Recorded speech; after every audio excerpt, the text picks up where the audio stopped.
کہ میرا اور میری ماں کا جھگڑا کیا تھا، میرا اور میری ماں کا جھگڑا کیا تھا؟ کوئی جائیداد کا تھا؟ کوئی نہیں۔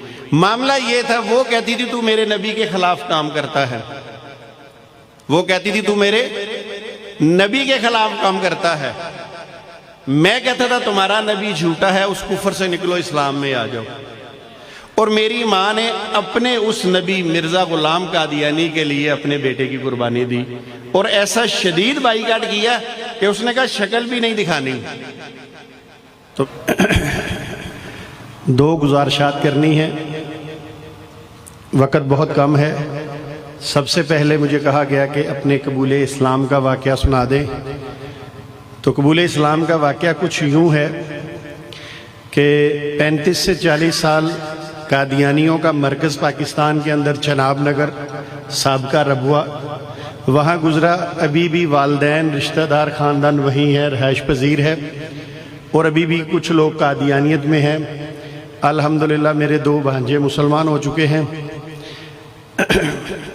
جب میں قادیانی جماعت کی تعلیم و تربیت سے فارغ ہوا تو میں نے اپنے دل میں یہ عزم کیا، یہ عہد کیا کہ مجھے کسی نہ کسی ایک مسلمان کو ہر صورت قادیانی بنانا ہے۔ یہ اس لیے عزم کیا، عہد کیا کہ مجھے بچپن سے یہ بتایا گیا تھا چھوٹی عمر کے اندر کہ تمہارا زندگی میں آنے کا مقصد کھانا پینا، پیسہ کمانا، عیاشی کرنا نہیں ہے، بلکہ مقصد یہ ہے کہ کسی نہ کسی مسلمان کو قادیانی کرنا ہے۔ تو اس کا مطلب ہے سارے قادیانی یہ مقصد، یہ عہد لے کے گھر سے نکلتے ہیں، پھر وہ مسلمانوں سے دوستیاں لگاتے ہیں اور کوشش کرتے ہیں کہ ان کو قادیانی بنایا جائے۔ میں بھی یہ عزم لے کے گھر سے نکلا۔ میں نے ایک مسلمان کو دعوت دی، اس سے میری گفتگو چلی، اسے 4-5 دن کے لیے کہیں جانا پڑ گیا، تو اس نے جاتے جاتے یہ کام کیا کہ اس نے مجھے بخاری شریف لا کر دی۔ اس نے کہا بھائی شمس الدین اس کا مطالعہ کرے، 4-5 دن کے بعد میں آتا ہوں، تو یہ بحث جہاں پہ ہم نے ختم کی ہے وہیں سے شروع کرتے ہیں۔ میں وہ گھر لے کے چلا گیا۔ میں نے اپنی جا کے بیوی سے کہا، میں نے کہا یار یہ بخاری شریف ہے، جب تم کہیں کام سے تھک جاؤ تو مجھے کہنا، میں تمہیں گھر میں کوئی 2-4 حدیثیں سنا دوں گا، اور جس دن تم کام کم ہو تو تم مجھے سنا دینا۔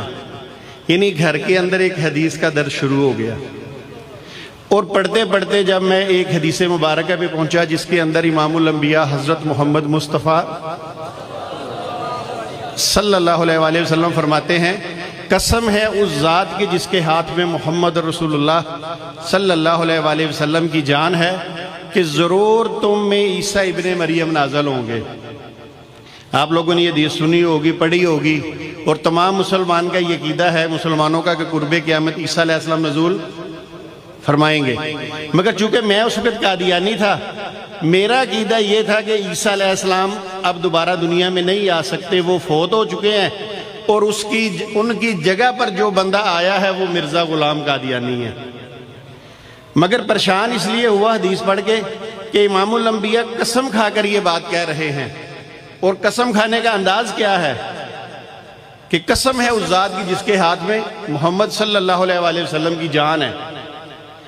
تو چونکہ قادیانی کتب بھی میں نے پڑھی ہوئی تھی، مرزا غلام قادیانی نے اپنی کتاب کے اندر قسم کھا کے کہا کہ حق کی قسم عیسیٰ ابن مریم رسول اللہ فوت ہو گیا۔ یہ قادیانی کی قسم تھی جسے اس وقت میں اللہ کا نبی اور رسول مانتا تھا، نعوذ باللہ، اور ایک طرف امام الانبیاء کی قسم تھی۔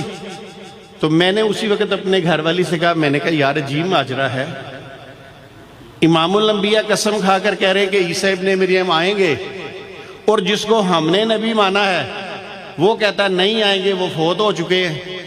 تو میں نے کہا لگتا ہے کسی گڑبڑ میں ہم پھنسے ہوئے ہیں، ہمیں اپنا سب سے پہلے عقیدہ درست کرنا چاہیے۔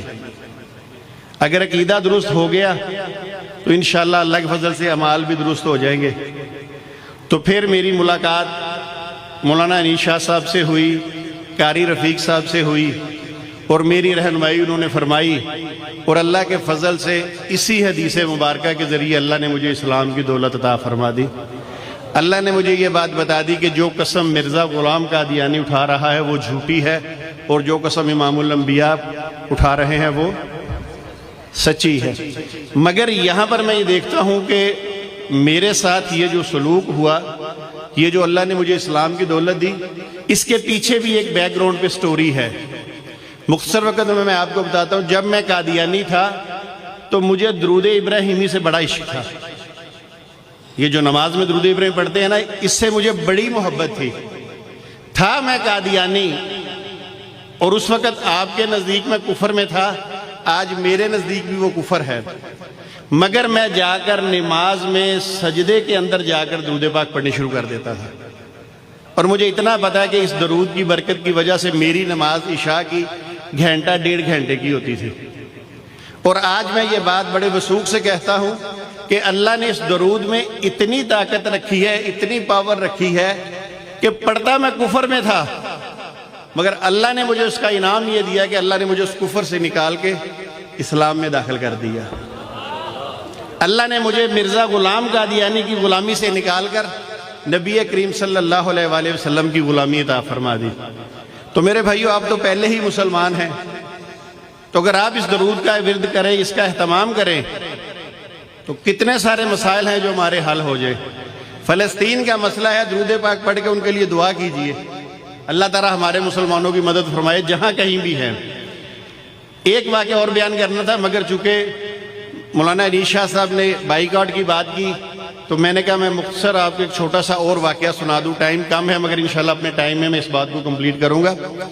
میں گھر میں سب سے چھوٹا تھا، امی مجھ سے بہت پیار کرتی تھی، وہ کہتی تھی جب بھی شمس الدین میں نے بڑوں کی شادی کرنی تو ساری زندگی تیرے ساتھ گزارنی ہے، مگر حالات ایسے بن گئے، میں نے قادیانیت چھوڑ دی، انہوں نے کہا تیرا میرے راستے جدا ہو گئے، اب میں تیرے ساتھ نہیں رہ سکتی کیونکہ تو ہمیں چھوڑ کے چلا گیا۔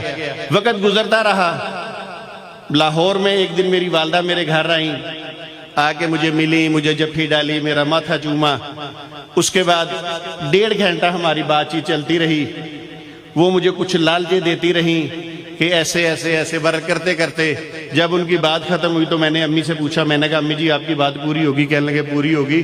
کہنے لگے جو باتیں میں نے کی ہیں اس کا مجھے جواب دے۔ اس میں سب سے بڑی بات یہ تھی، وہ مجھے کہتی تھی کہ تو مولویوں میں چلا گیا، مولوی تجھے پیسے دیتے ہیں، روپے دیتے ہیں، تجھے عیاشی والی زندگی دیتے ہیں، تو ایسا کر جتنے پیسے وہ تجھے دیتے ہیں وہ مجھ سے اس سے زیادہ لے لو اور واپس جماعت میں آ جا۔ تو میں نے ان سے کہا، میں نے کہا آپ کی ایک بات کا جواب دے دوں، میں نے کہا اسلام کے اندر سودے بازی نہیں کی جا سکتی دین سے۔ بہرحال وقت گزر گیا، وہ پھر چلے گی رام نگر، اب وہ واپس اگلے سال پھر آئیں اسی طرح مجھے ملی، مجھے گلے لگایا، میرا ماتھا چوما، پھر کچھ باتیں کی۔ اب پیچھے سے ان کی ذہن سازی کی گئی تھی، اس دفعہ مجھے کہنے لگی بیٹا بات سن، میری جماعت نے یہ سوچا ہے کہ تو ان مولویوں کے اندر پھنس گیا ہوا ہے، تو واپس نہیں آ سکتا، تو ایسا کر اپنا اور اپنے بیوے بچوں کا پاسپورٹ مجھے دے دے، اور جس ملک کا ویزا لگوانا چاہتا ہے میں لگوا دیتی ہوں، آرام سے یہاں نکل اور باہر کے ملک جا کے بیٹھ جا۔ عیاشی والی زندگی ہے، لوگ زمینیں جائیداد بیچ کے جاتے ہیں، تجھے اللہ نے موقع دیا ہے، واپس آ جا میرے ساتھ چل۔ جب ان کی بات پوری ہوئی تو میں نے پھر ان سے کہا، میں نے کہا اماں جی آپ نے بات کر لی؟ کہنے لگے کر لی۔ میں نے کہا اماں جی پچھلے سال والا جواب آج بھی میرے پاس محفوظ ہے کہ اسلام پہ سودے بازی نہیں ہو سکتی، مگر اس دفعہ میری والدہ کا رویہ پچھلے سال والا نہیں تھا، بڑا سخت تھا۔ وہ اٹھی، انہوں نے اپنا بیگ پکڑا اور مجھے کہنے لگی بیٹا تو یہ بھول گیا ہے کہ میں تیری ماں ہوں، بے شک تو نے آج مولویوں کو اپنا ماں باپ بنا لیا ہے، اصل ماں تیری میں ہوں، تو میں آج تیرے گھر سے جا رہی ہوں، دوبارہ تیرے گھر نہیں آؤں گی، اگر میرے ساتھ چلتا ہے تو مجھے بتا، میں رکتی ہوں، اگر میرے ساتھ نہیں چلتا تو پھر میں جا رہی ہوں۔ اللہ نہ کرے کسی مسلمان پہ ایسا وقت آئے کہ اس کی ماں اس سے ناراض ہو کے اس کے گھر سے جائے۔ بڑا مشکل وقت، میں نے ان کو پکڑا، کوشش کی بٹھانے کی، انہوں نے کہا آج نہیں، بس آج پکا فیصلہ میں کر کے آئی ہوں، آج کے بعد تجھ سے میں نے ملنا نہیں۔ اللہ اکبر، خاموش ہو گیا، چپ ہو گیا، کیا کہہ سکتا تھا۔ میں نے بیٹے سے کہا، میں نے کہا دادی کو بٹھاؤ، وہ پکڑنے گیا، دادی نے ایسے بازو ماری، اس نے کہا پیچھے ہٹ جا، تو بھی اس کی نسل ہے، تجھے بھی اس نے ختم نبوت کے لیے وقف کیا ہے، تو بھی کل کو بڑا ہو کے مولوی بنے گا اور ہمارے خلاف بولے گا۔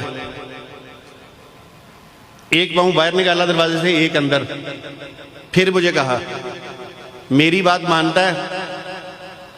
میں خاموش. کہہ لیں گے دوسرا پاؤں باہر نکل گیا, اندر نہیں آئے گا. میں نے کہا جی آپ کی مرضی ہے. وہ گھر سے نکلی, لاہور باجی کی طرف آ گئی. 2-4 دن بڑا دل پریشان رہا, وقت گزر گیا. تیسرے سال میرے گھر آ گئے. پھر وہ باجی کی طرف آ گئی, میرے گھر نہ آئی. مجھے وہاں بلایا, وہاں خاندان کے لوگ اکٹھے کیے. میں چلا گیا. میں نے جا کے اس طرح یہ والدہ کو جفی ڈالی, مگر اس دفعہ میری والدہ کے ہاتھ ایسے بالکل سیدھے تھے. مجھے پتا چل گیا امی بڑی سخت ناراض ہے. خیر یہ ہوگی, مگر اچانک سما بدلا. جب انہوں نے بات کی تو اللہ کی قسم میں سوچ بھی نہیں سکتا تھا کہ وہ ماں جو مجھ سے اتنا پیار کرنے والی ہے, وہ ماں جس سے میں اتنا پیار کرنے والا ہوں, وہ مجھے یہ لفظ کہہ سکتی ہے. تو میری ماں نے مجھے کہا بیٹا تو نے وعدہ کر لیا ہے, اپنے وعدے پہ قائم رہی. بس بات یہ ہے کہ تو نے ہمیں چھوڑ دیا, تو ہمارے خلاف کام کرتا ہے, تو جا کے ہمارے لوگوں کو, مطلب وہ تو کہتے ہیں نا کہ اپنے کافر بناتا ہے, یہ کرتا ہے, جو بھی ہے. تو انہوں نے کہا کہ آج کے بعد زندگی میں تو نے اپنی ماں کی شکل نہیں دیکھی. اللہ کی قسم یہ لفظ ایسے تھے کہ مجھے سمجھا جیسے میرے پہ کسی نے پہاڑ ہی گرا دیا. بہرحال میں بھی رونے لگا, وہ بھی رونے لگی. ایک قادیانی نے اٹھ کر یہ بات کہی. اس نے کہا آنٹی آپ نے مرزا قادیانی کے لیے بہت بڑی قربانی دی ہے کہ آپ نے اپنا بیٹا قربان کر دیا. جب یہ بات میرے کانوں تک پہنچی تو اللہ نے میرے جسم میں طاقت ڈال دی, مجھے توفیق دی. تو میں نے والدہ صاحب سے کہا, میں نے کہا جی آپ کا فیصلہ میں نے سن لیا, میری بھی عرض سن لیں. میں نے کہا میں سیمینار میں جاتا, کانفرنس میں جاتا, ختم نبوت لوگوں کے پاس جاتا, تو وہاں پہ اکثریت جو ہے وہ سن 1953 کی تحریک کا واقعہ بیان کرتے تھے کہ بہت سے مسلمانوں نے ختم نبوت کے لیے جانیں قربان کی, 10,000 لوگوں نے, کئی لاکھ سے زیادہ لوگ زخمی ہوئے. تو میں نے کہا مجھے نہیں سمجھ آتی تھی کہ یہ بار بار واقعہ میرے سامنے کیوں آتا ہے. آج میں سمجھا ہوں کہ اللہ میاں مجھے تیار کر رہے تھے کہ شمس الدین تیرے ساتھ بھی جب واقعہ آئے تو کمزور نہ پڑ جائیں, اس لیے بار بار اللہ مجھے یہ واقعہ سناتے تھے میری مضبوطی کرنے کے لیے. اور آج میں سمجھتا ہوں وہ وقت آ گیا ہے. تو اماں جی بات یہ ہے کہ جتنی آپ کی میری محبت ہے سارا خاندان جانتا ہے, آپ بھی جانتی ہیں, مگر ختم نبوت کے لیے, دین اسلام کے لیے 1 نہیں 1000 نہیں کروڑ ہاں مائیں میں آپ جیسی قربان کر سکتا ہوں. دین نہیں چھوڑا جا سکتا. میرے بھائیوں انصاف سے سوچئے گا کہ میرا اور میری ماں کا جھگڑا کیا تھا. میرا اور میری ماں کا جھگڑا کیا تھا؟ کوئی جائیداد کا تھا؟ کوئی نہیں. معاملہ یہ تھا, وہ کہتی تھی تو میرے نبی کے خلاف کام کرتا ہے, وہ کہتی تھی تو میرے نبی کے خلاف کام کرتا ہے. میں کہتا تھا تمہارا نبی جھوٹا ہے, اس کفر سے نکلو, اسلام میں آ جاؤ.